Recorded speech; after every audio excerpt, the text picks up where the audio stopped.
Hello, friends, and welcome to the CUInsight Network. My name is Randy Smith. I'm one of the co-founders of CUInsight.com, also the host of the CUInsight Experience podcast. But on this show, I get to talk to thought leaders who support the credit union community. We get to pick their brains, really talk about some issues that are affecting all credit unions and hopefully find some solutions to make our credit unions a better place going forward. My guest on today's show, and I'm really excited about this conversation, is with Whitney Loe. Whitney is the Director of Business Development for credit unions at Ignite Sales. Whitney, I'm going to apologize if at any point in time I call it Insight Sales, the CUInsight and Ignite Sales. I'm like, oh, don't say it. So I'll just throw it out there for everybody. But I thank you so much for being on the show. I've been looking forward to this conversation. Welcome to the show. Thank you. Thank you so much for having me. I'm really excited to be here with you guys today. I think we are going to have a ton of fun. So I'd like to start with just a little background on you. You know, one thing, I don't think any of us grew up going, someday I'm going to work in credit unions, right? But once we're here, we seem to love it. Yeah. So, the first question, a young Whitney, what did you want to be when you were growing up? And what was your inspiration to take the gig of Director of Business Development at Ignite Sales? Yeah, so I definitely didn't think I would be working in credit unions as part of my professional career. I originally started to wanted to be a college professor. So I actually majored in English literature and mass communications, and I had a specialty in British literature. And then I started working on my master's, and I was going to work on my PhD. Well, while I was working on my master's, I needed a regular 9-to-5 job. And while I had been in college, I was working in banks. I worked in some community banks, agricultural banks, things like that, worked as loan processors and things, tellers, really all of it. And then when I moved to Louisiana to continue to work on, my master's and everything, I got a call from an agency, and they're like, "Would you work at a credit union?" And I was like, "I don't know what a credit union is, but I need a job." Yeah. And usually I would have done my research. And to this day, I don't know why I didn't, but I went to the interview not knowing anything about a credit union. All they said was they were looking for a teller. And the first question is, "Can you tell me what a credit union is?" I just wanted to crawl underneath the chair. And I was like, this is so embarrassing. That's funny. And I was like, I have no idea. But luckily, thankfully, I was able to recover from that, and I ended up getting the job. And so somehow they decided I was a good fit and started working as a teller, and it just went from there. So I worked at Anika for 5 years, based on Shreveport, Louisiana.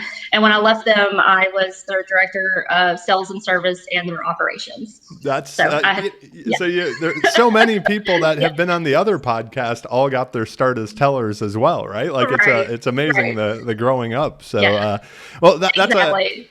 It's a great background because you obviously know the day-to-day of a credit union. So you're not coming in blind. You're be one of those people who are like, at your bank, you're like, no, credit unions. So yes, exactly. And I think that's a good thing to have, especially on the vendor side. Yeah. Because sometimes vendors don't understand what credit unions are going through if they haven't been through it, right? Yeah. And I can say I've been on the other side of that table, but it also makes me want to be even that much better as a vendor company to credit unions, because I know their pain points. I know there are a lot of things that they have to overcome.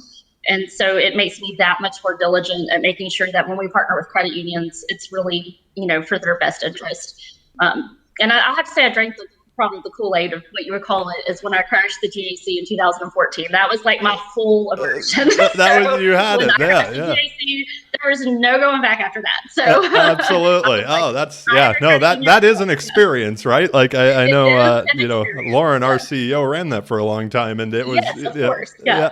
And exactly.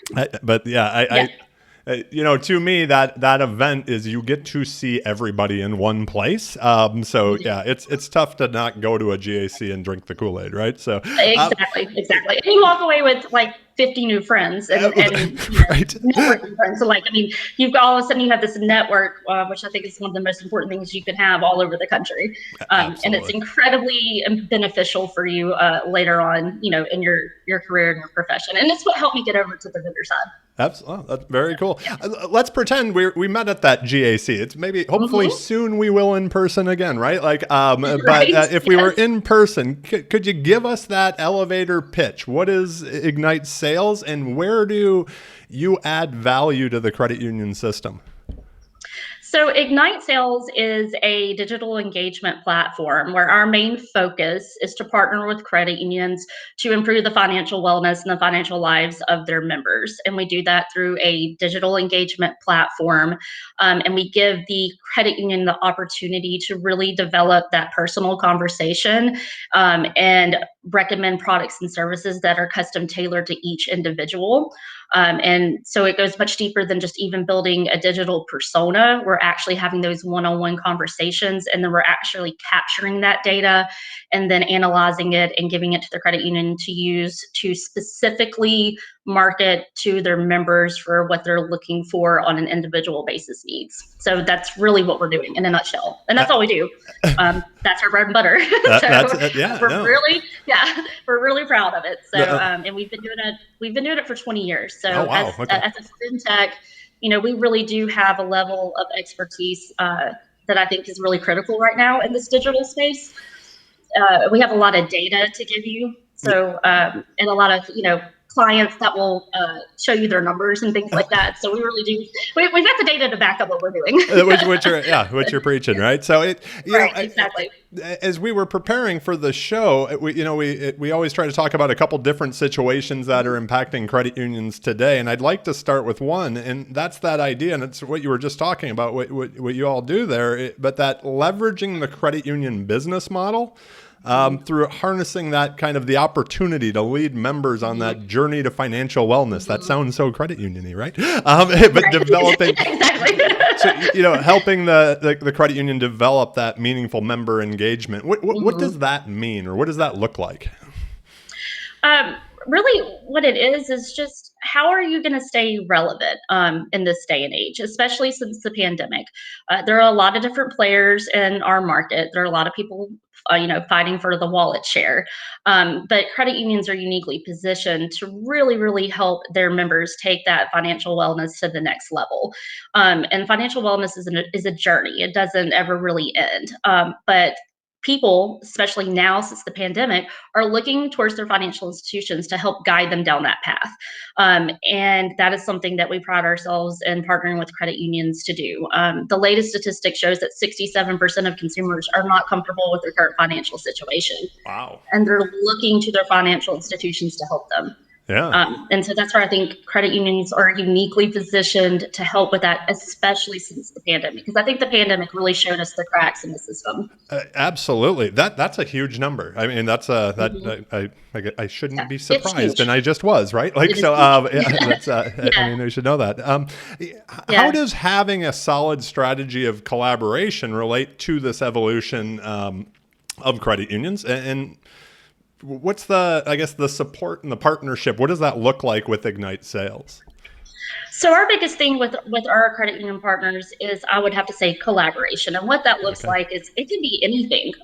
We can collaborate beforehand when we're in the prospect stage.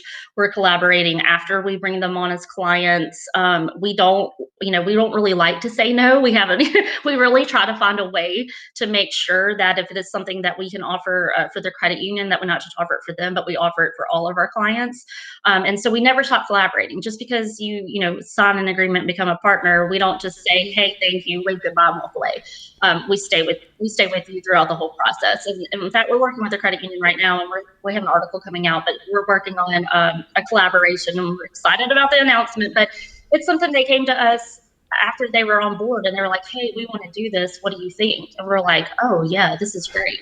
Let's do it. And so it's just something that we're adding to part of the project. But it's nothing that they're having to go and do extra or anything like that. We're just like, that's a great idea. Let's do it.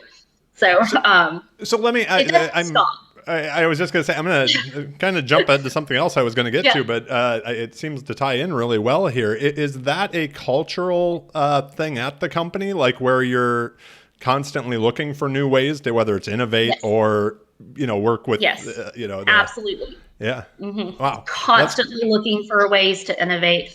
constantly looking for ways to include our clients and our partners on the roadmap for what it's going to look like down the road. I mean, it's imperative for us to be successful, for them to be successful. And we can't just tell them everything. They need to tell us what they need to. And so we like to collaborate, come together, and develop those ideas. So yeah, it's a big part of what we do. That's very cool. I was excited to ask you this. It's that other kind of key consideration that we were talking about before was that credit unions, and you just mentioned this, like some of the cracks in the system that we've all seen through this, shared pandemic experience we've all had. Right. I'll just put it that way. How about that? But that idea of, credit unions and like staying true to that mission of people helping people. Can you talk about, with data and with what you've been talking about, what does that look like, and what steps now? You mentioned it just a moment ago about staying relevant with all the change that's going on. What do you feel that credit unions need to be doing today to maintain relevance and stay relevant, and quite honestly just stay around, right? Like with all the disruption that's coming into our space. I mean, I think something that credit unions absolutely have to act upon now, and we can't sit back and wait for everybody else to do it, is this quick shift and pivot to digital. We have to move faster. And when I say digital, I don't mean get rid of your branches. I don't mean get rid of your employees and erase the human interaction. We just have to enhance that. But the biggest thing about that is you have to drive consistency, and you have to be able to communicate with your members in the channels that they prefer. And so that's one thing about Ignite and what we do with our digital guided conversations is you can choose what channels to put those into any channel that you want that will absolutely have the same experience, whether they get online, whether it's in a branch, a contact center, an email, whatever it is. We're going to drive that consistency. We're going to ask the same questions. We're going to gather the same data. And if they interact with you online and then walk into a branch to open these products and services, they're not going to have to repeat themselves. That's we're already going right? to have that data and pick up from where it left off. Yeah, so they feel heard. They feel heard. Right. They feel absolutely. Right. It drives that we know you. We want to help you, and we're paying attention. Absolutely. Yeah. It's such I think if we didn't have it before, and I don't care if you're 20 or 70 at this point, we expect that same user experience the whole way through the process because we're used to it with Amazon and everybody else out there, right? Like it's not and they're doing it. They do a great job at it, and consumers expect it now. It's not just something that they want. It's just it's a level of expectation that has been generated by like the Amazons and the Googles and things like that. And we're the ones that have to continue to stay relevant in that arena. So, I just to add on to that as well, I love the point that you're making there. This idea that our members weren't comfortable with digital, like the adoption level in credit unions over this past year, every member is comfortable with digital now, right? Like, like you said, it doesn't mean that like branches disappear. Well, no, and that's interesting. There's a caveat to that where branches are shifting the way they're going to look. I think it's going to be completely different, but they're not going anywhere. But what's interesting was 55% of the consumers that actually visited branches in 2020 were under the age of like 55 or something like that. It was younger. So, there were a lot of younger demographics still going into branches. And the reason that's important to point out is people want to interact with humans when it comes to certain situations. When they're looking at big decisions, having to solve problems, things like that, they want to go into a branch and sit down and talk with someone. So you're never going to be able to replace that human interaction and that human element. You just have to take digital and merge it into the physical branch and use it as an enhancer when you're trying to identify these needs and guide them down the financial wellness path. I love it. That's what digital needs to be. You're preaching to the choir. I love the way you're putting that too. That's fantastic. If just to kind of wrap up this first part of the show, and I was excited to ask you about this, and now I'm even more excited. I'm going to go back to that. There's a lot of disruption. We need to maintain our relevance. if you were breaking out the crystal ball for all of us, I'll give you the chance to do that. I know it's been foggy for most of us the past year, right? Like we have no idea what's coming next. But if we're looking out more than just in the immediate, what trends are you seeing? And where is Ignite Sales, focused on continuing to innovate to meet these challenges that all credit unions are going to face? Mm-hmm. Well, one of the trends was, if we were ever go back into a shutdown like we were before, you have to have a way to reach your members. And that's where branches unfortunately do fall to the wayside, because when you're not able to go into a branch, then you're not able to, to meet with your members and figure out what's going on. So the biggest thing is you have to have another channel to get to them, and you need to have that consistency in all of the channels. And that's something that Ignite is really focused on. We still believe in branches. Branches are a huge part of it, but you've got to take it further than just branches and drive that consistency and that experience in all of your other channels too. So really, it's just tying it all together and being able to meet that member's needs no matter where they are. Yeah. So that's really what our focus is. That's good. That's good stuff. I love it. Because if not, they're gonna end up going somewhere else. And if we're not asking the right questions, and if we're not meeting needs, and we're not providing that show me, you know me, there's somebody else out there that's going to do it, and they're going to leave and go somewhere else. And you just can't afford that right now. There's too many players in the market for us to be losing any members and not bringing in new members. And the thing about credit unions, we're people helping people. We are uniquely positioned to do this. We know how to do this. We just have to continue to develop those channels and bring in more innovation at a quicker pace than we have in the past. Oh, that is so good. That's for sure. It's exciting to think about, and I don't know if you've all seen this as well, but like that idea. And you worked in credit unions. I've been around for a while myself, right? And it's like, it used to be that we moved so slow. It seemed like as an industry, it was like, oh, we'll consider that at the next board meeting or the next year's strategic planning. And at the beginning of last year, everybody had to pivot fast. And to me, it's like that idea that we can't make big changes quickly that, keep us relevant and modern and all of that. Just, we don't have that excuse anymore, right? So no, you don't have that excuse, and you can't do it. But I do understand sometimes the pause and the hesitation, which can lead to almost being worse than, doing something. Like doing nothing can sometimes be worse. But you've got to find the right partners. And I understand that working in a credit union, it was important for us to find the right partners. And something that Ignite has done, and it's one of the reasons I took the job, is, they had been in with banks for 20 years. And then we had a credit union that came to us and said, hey, we love the platform.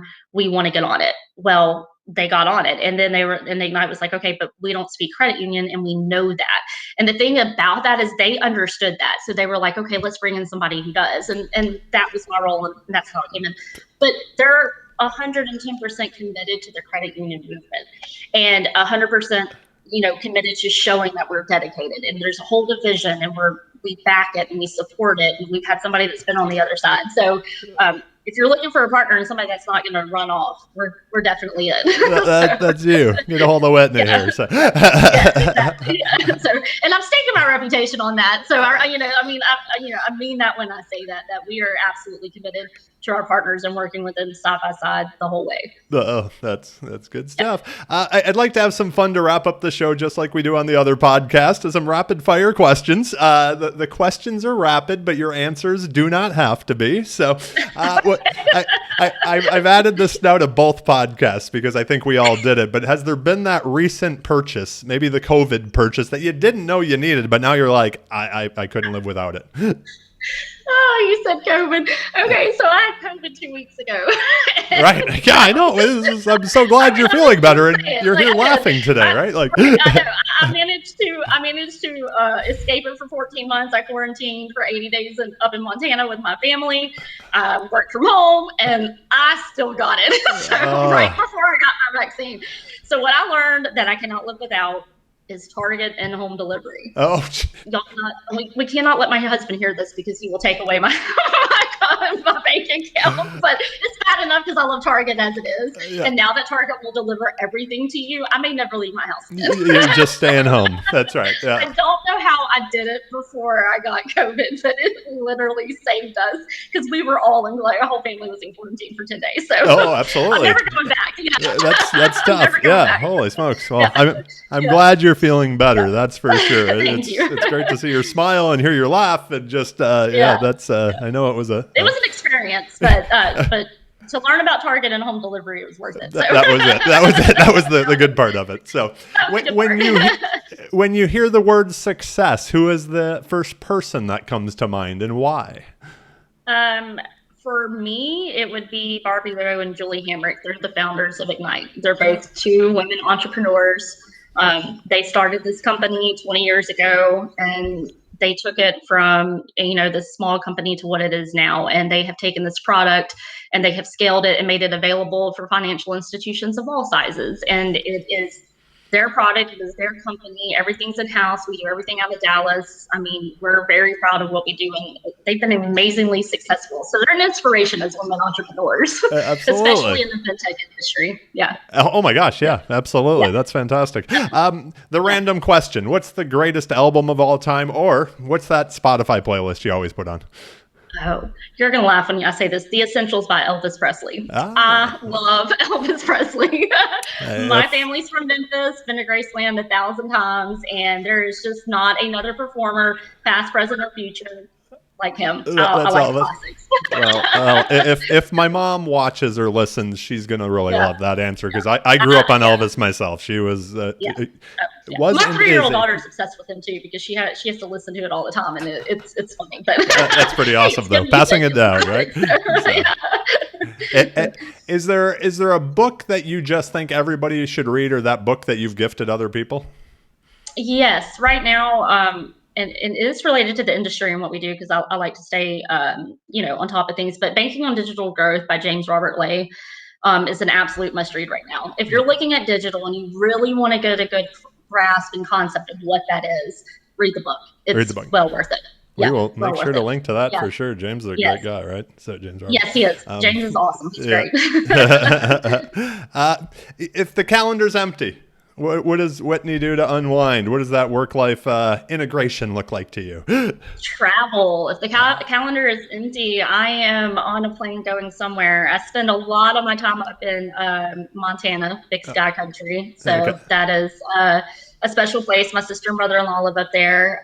It was the last place that I was with my mom and family before she got leukemia and passed away, but it was her favorite place. So there's a lot, but it's a special place for us. And so lots of fun, lots of outdoors. We always feel close to her. So if I'm not here in Louisiana, we're on the plane headed to Montana. You're heading to Montana. Well, that's where we're going to be. It's a beautiful country. Fishing, so yeah. Absolutely.